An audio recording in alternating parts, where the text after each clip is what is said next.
नमस्कार दोस्तों, स्वागत है आपका आज के इस वीडियो में। और इसमें हम फिर आज करने वाले हैं हिंदी व्याकरण। हिंदी व्याकरण के कुछ चैप्टर हम पीछे कर चुके हैं, जिनमें से वर्ड विचार पूरा हो चुका है पीछे के वीडियो में।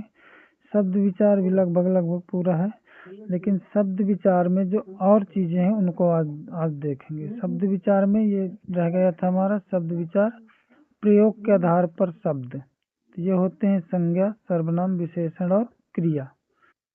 तो आज हम इन्हीं में से संज्ञा को पढ़ने वाले हैं।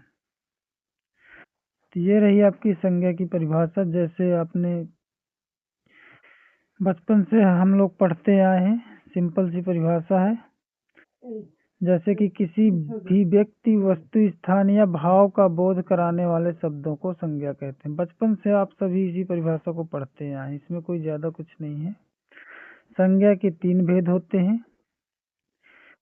जिसमें से पहला है आपका व्यक्तिवाचक संज्ञा, दूसरी है आपकी जातिवाचक संज्ञा और तीसरा है आपका भाववाचक संज्ञा। अब इन्हीं तीनों संज्ञाओं को, व्यक्तिवाचक, जातिवाचक और भाववाचक, इनको हम आगे पढ़ेंगे। शुरू करेंगे हम पहले व्यक्तिवाचक संज्ञा से। तो चलो देखते हैं। ये रहा आपका पहली व्यक्तिवाचक संज्ञा। व्यक्तिवाचक संज्ञा की परिभाषा होती है जो हम बचपन से ही पढ़ते आए हैं सब लोग। जो शब्द किसी विशेष व्यक्ति, वस्तु या स्थान के लिए प्रयोग किए जाते हैं उन्हें व्यक्तिवाचक संज्ञा कहते हैं। विशेष व्यक्ति, स्थान या वस्तु के लिए, यानी इसमें कोई ना कोई नाम होगा, पर्सनल नाम होता है इसमें। तो जैसे रमेश हो गया, दिल्ली हो गया, रामायण हो गया, सीता हो गया, गीता हो गया आदि, ये आपके व्यक्तिवाचक संज्ञा कहलाएंगे। ठीक, अब आते हैं दूसरे टाइप में, जातिवाचक संज्ञा। तो जातिवाचक संज्ञा की परिभाषा, जिन शब्दों से किसी व्यक्ति, वस्तु, स्थान या प्राणी की पूरी जाति का बोध हो उन्हें जातिवाचक संज्ञा कहते हैं। इसके उदाहरण आपके सामने हैं। नदी हो गई, पुस्तक, लड़की आदि। इसमें पूरी जाति का बोध होता है, इसमें किसी का पर्सनल नाम नहीं होता है, और व्यक्तिवाचक में नाम ही होता है। एक चीज ये ध्यान रखने लायक है, जातिवाचक संज्ञा के भी 2 उपभेद होते हैं। पहला है समूहवाचक संज्ञा और दूसरा है द्रव्यवाचक संज्ञा।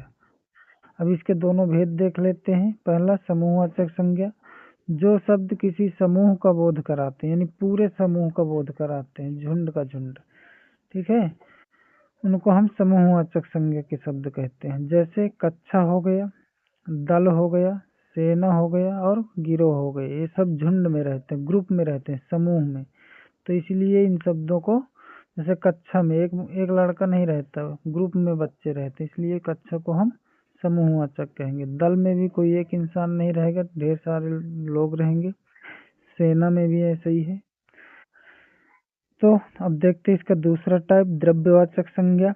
जो शब्द किसी पदार्थ का बोध कराते हैं उन्हें द्रव्यवाचक संज्ञा कहते हैं। जैसे रुई हो गया, चावल हो गया, ऊन हो गया, सोना, दूध, आयरन हो गया, सिल्वर हो गया, ये सब मतलब चांदी हो गया, ये सब आपके द्रव्यवाचक संज्ञा कहलाएंगे। देखते हैं नेक्स्ट आगे क्या है। व्यक्तिवाचक संज्ञा का जातिवाचक संज्ञा के रूप में प्रयोग। कई बार ऐसा होता है कि जो व्यक्तिवाचक संज्ञा होती है उसको हम जातिवाचक संज्ञा की जगह पे प्रयोग करते हैं। जैसे कि यहाँ पे एक उदाहरण है, देश में कितना भी भ्रष्टाचार हो पर हरिश्चंद्र की कमी नहीं है। इसका कहने का मतलब ये है कि हरिश्चंद्र जो शब्द है वो आपका व्यक्तिवाचक है, लेकिन यहाँ पर जो हरिश्चंद्र यूज किया गया है इसका मतलब सत्यवादी हरिश्चंद्र, जैसे जो लोग बनते हैं अपने आप को कि हम हरिश्चंद्र हैं, उनसे है, तो जातिवाचक में चला जाएगा ये शब्द। वैसे है हरिश्चंद्र व्यक्तिवाचक, लेकिन ये जातिवाचक में चला जाएगा। ठीक इसी प्रकार धन की लालच में आज भी कुछ लोग जयचंद बन जाते हैं। तो जयचंद किसी का नाम हो सकता, तो जब नाम होगा तो व्यक्तिवाचक होगा, लेकिन यहाँ पर किसी एक व्यक्ति के लिए नहीं कहा गया है पर्सनल। कहते हैं जयचंदों की कमी नहीं है, तो ठीक उसी प्रकार है, इसलिए इसको जातिवाचक के रूप में मानेंगे जयचंद को भी और हरिश्चंद्र को भी यहाँ पर। अब नेक्स्ट देख लीजिए आप, जातिवाचक संज्ञा का व्यक्तिवाचक संज्ञा के रूप में प्रयोग। महात्मा जी ने देश को सत्य और अहिंसा का पाठ पढ़ाया। कहने का मतलब है कि महात्मा जी ये एक जातिवाचक संज्ञा है, लेकिन इसको हमने महात्मा जी गांधी जी के लिए प्रयोग किया गया है, इसलिए ये व्यक्तिवाचक कहलाएगा। यहाँ पर है तो महात्मा महात्मा लोग झुंड में रहते हैं, साधु सन्यासी, तो उनके लिए महात्मा कहा जाता है, तो जातिवाचक संज्ञा है। लेकिन यहाँ पे जो महात्मा जी कहा गया है ये गांधी जी के लिए कहा गया है, इसलिए ये व्यक्तिवाचक हो जाएगा। ठीक इसी प्रकार आप नीचे देखिए, नेताजी ने आजाद हिंद फौज का नेतृत्व किया। तो अब नेताजी जो है, तो नेता लोगों के लिए जातिवाचक के रूप में प्रयोग किया जाता है, लेकिन यहाँ पर जो कहा गया है नेताजी, तो ये सुभाष चंद्र बोस के लिए पर्सनल कहा गया है, इसलिए ये व्यक्तिवाचक में आ जाएगा। ठीक, नेक्स्ट देखते हैं क्या है। अभी आपका तीसरी संज्ञा आ गई, भाववाचक संज्ञा। जिन शब्दों से किसी गुण, स्थिति, दशा या भाव का बोध हो उन्हें भाववाचक संज्ञा कहते हैं। मतलब यहाँ पे आपको भाव समझ में आएगा, गुण, उसकी स्थिति और दशा दशा समझ में आएगी, तो उनको हम भाववाचक संज्ञा कहेंगे। जैसे एकता, बुढ़ापा, दुखी, हंसी, आनंद आदि। भाववाचक संज्ञा की रचना कैसी होती है? जैसे मानव हो गया, मानव से मानवता हो जाएगा, तो जो मानव है ये आपका हो जाएगा जातिवाचक, और मानवता आपकी भाववाचक हो जाएगी। जैसे मित्र, मित्र आपका जातिवाचक हो जाएगा और मित्रता आपकी भाववाचक हो जाएगी। जैसे कि पशु, तो पशु आपके हो जाएंगे जातिवाचक, अब पशुता हो जाएगा आपका भाववाचक। स्त्री ये हो जाएगी जातिवाचक, स्त्रीत्व ये हो जाएगा भाववाचक।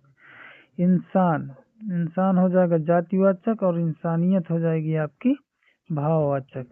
सुंदर हो जाएगा आपका जातिवाचक, और सुंदर वैसे विशेषण है सुंदर, ठीक है, और सुंदरता आपकी क्या हो जाएगी? भाववाचक संज्ञा हो जाएगी। ठीक, तो अगर ये वीडियो आप लोगों को पसंद आए तो लाइक करना, सब्सक्राइब करना और कमेंट में ज़रूर बताना। जय हिंद, जय भारत।